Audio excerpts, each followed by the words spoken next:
ಕಣ್ಣೂರಿನ ದೇವಸ್ಥಾನದ ಉತ್ಸವವೊಂದರಲ್ಲಿ ನಿವೃತ್ತ ಸೇನಾಧಿಕಾರಿ ಗೌರವಾನ್ವಿತ ಸುಬೇದಾರ್ ಮೇಜರ್ ಲಿಜೇಶ್ ಟಿಪಿ ಅವರು ತಮ್ಮ 17 ವರ್ಷದ ಮಗಳು ವೈದೇಹಿ ಅವರೊಂದಿಗೆ ಪ್ರದರ್ಶನ ನೀಡುವ ಮೂಲಕ ಪ್ರೇಕ್ಷಕರನ್ನು ಆಶ್ಚರ್ಯಗೊಳಿಸಿದರು.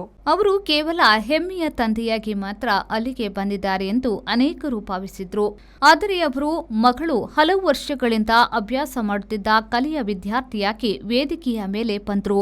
2024ರಲ್ಲಿ ಸೈನ್ಯದಿಂದ ನಿವೃತ್ತರಾದ ನಂತರ ಲಿಜೇಶ್ ಅವರು ವೈದೇಹಿಯ ಮಾರ್ಗದರ್ಶನದಲ್ಲಿ ಮನೆಯಲ್ಲಿ ಭರತನಾಟ್ಯ ಕಲಿಯಲು ಪ್ರಾರಂಭಿಸಿದ್ರು. ಹಾಸ್ಯದ ಚಟುವಟಿಕೆಯಾಗಿ ಪ್ರಾರಂಭವಾದದ್ದು ಶೀಘ್ರದಲ್ಲೇ ಶಿಸ್ತು, ನಗು ಮತ್ತು ಕುಟುಂಬದ ಬೆಂಬಲದೊಂದಿಗೆ ದೈನಂದಿನ ಅಭ್ಯಾಸದ ಅವಧಿಗಳಾಗಿ ಬದಲಾಯಿತು. ತ್ರಿಕಪ್ಪಲಂ ದಕ್ಷಿಣಾಮೂರ್ತಿ ಶಿವ ದೇವಸ್ಥಾನದ ಉತ್ಸವದಲ್ಲಿ ಅವರ 4 ನಿಮಿಷಗಳ ಪ್ರದರ್ಶನವು ಪೌರಾಣಿಕ ಸಮುದ್ರ ಮಂಥನವನ್ನ ಚಿತ್ರಿಸಿತು ಮತ್ತು ಪ್ರೇಕ್ಷಕರಿಂದ ಭಾರಿ ಚಪ್ಪಾಳೆ ಪಡೆಯಿತು. ಸೈನ್ಯದಲ್ಲಿ ನನ್ನ 28 ವರ್ಷಗಳಿಗೆ ಹೋಲಿಸಿದ್ರೆ ಇದು ಭಯಾನಕವಾಗಿರಲಿಲ್ಲ.